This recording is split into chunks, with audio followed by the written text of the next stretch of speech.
السلام علیکم ناظرین، آج ہم جگر مراد آبادی کی ایک غزل پر بات کریں گے، لیکن سب سے پہلے ہم جگر مراد آبادی کی حالات زندگی کے متعلق تھوڑی بہت جانکاری حاصل کریں گے۔ میرے پیارے طلاب، جگر مراد آبادی کا اصل نام علی سکندر تھا اور جگر تخلص اختیار کیا کرتے تھے۔ ان کی پیدائش 1885 کو مراد آباد میں ہوئی۔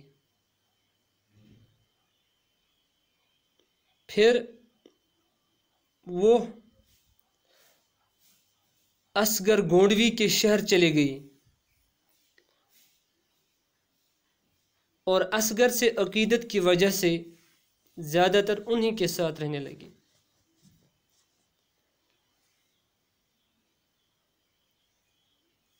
جگر مراد آبادی ہر کسی سے نہایت شفقت اور محبت سے پیش آتے تھے۔ 1960 میں اس دار فانی سے کوچ کر گئی۔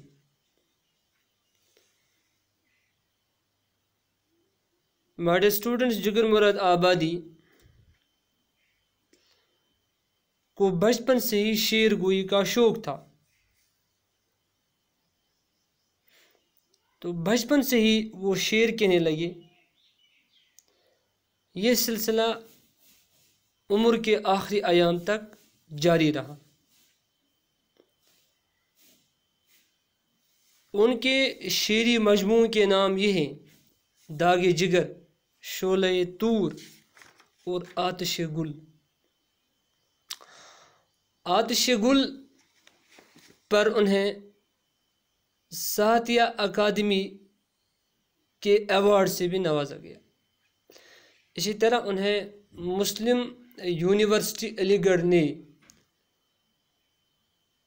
ڈاکٹریٹ کی ڈگری سے سرفراز کیا۔ میرے پیارے طلاب،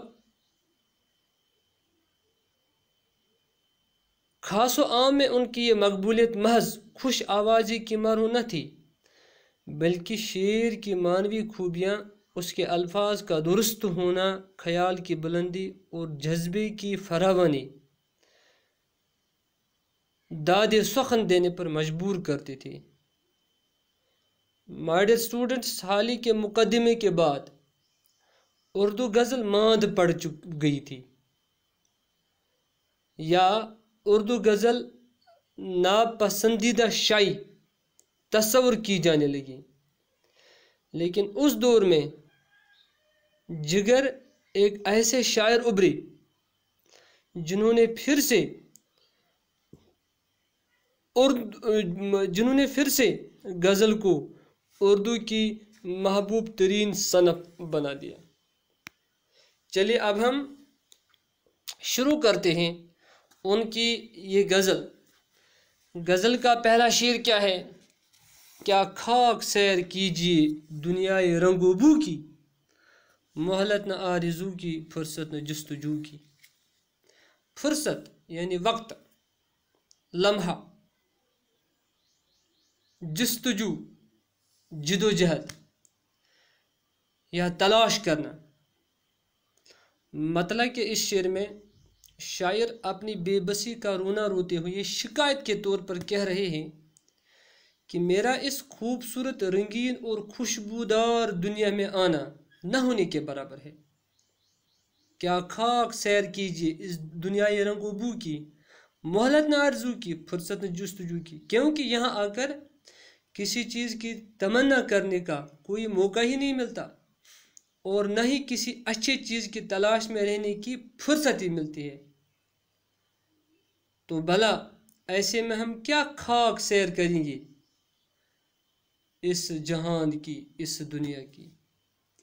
گویا کہ اس شعر کا جو مرکزی خیال ہے وہ سیر دنیا ہے۔ اسی طرح اس کا دوسرا شعر: یہ حد آخری ہے عاشق کی جستجو کی، بن بن کے مٹ رہی ہے ہر شکل آرزو۔ عاشق یعنی محبوب، جستجو پھر یہی تلاش کر، بن بن کے یعنی بنا بنا کے، مٹ رہی ہے یعنی ختم ہو رہی ہے۔ اس شعر میں شاعر کو اپنے محبوب کے خد و خال، اس کے شکل و صورت کی کوئی حد ہی نہیں مل رہی ہے، کیونکہ شاعر کہہ رہا ہے، جگر مراد آبادی کہہ رہا ہے کہ میں ہر بار ہر طرح سے اپنے محبوب کی تصویر بنانے کی سخت کوشش کر رہا ہوں، لیکن ہر بار اس کی تصویر کو بنا بنا کر بھی میں اپنے ارمانوں کو پورا نہیں کر پاتا ہوں، یعنی میں اس کی تصویر کو نہیں بنا پا رہا ہوں، یعنی اس طرح ہر بار تصویر بنا بنا کر بھی شکل و صورت ہی مٹ رہی ہے۔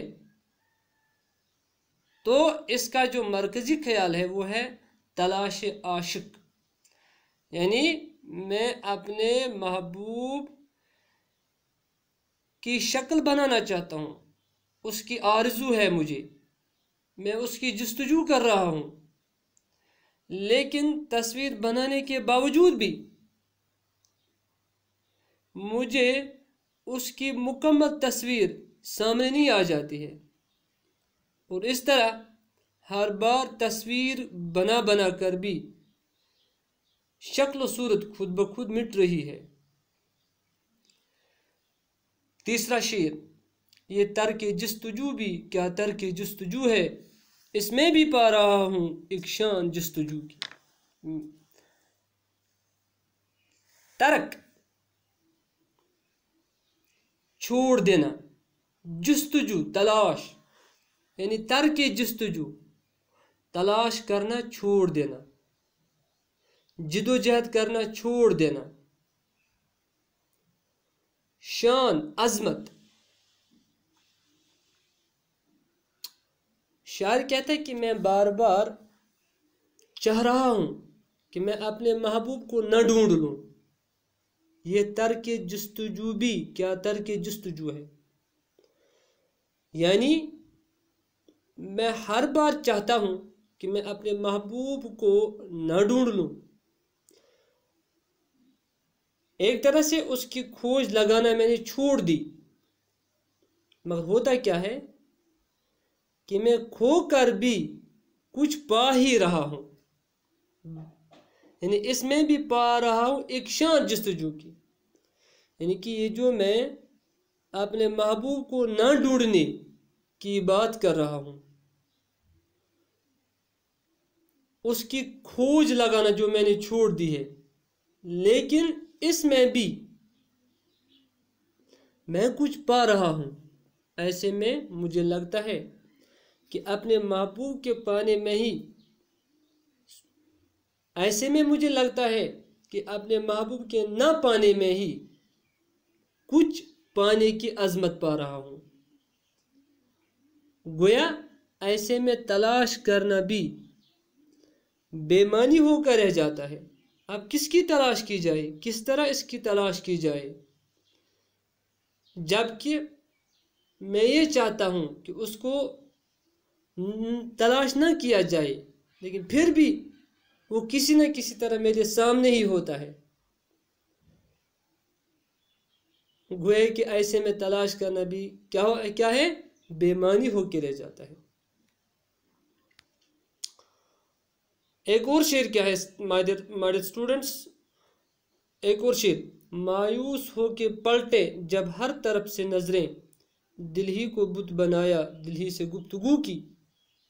مایوس ہونا یعنی نا امید ہونا، اسی طرح پلٹ جانا، میرے پہلے طلاب اس کے معنی واپس آنا، بت کے معنی یہاں پہ معشوق، گفتگو بات چیت۔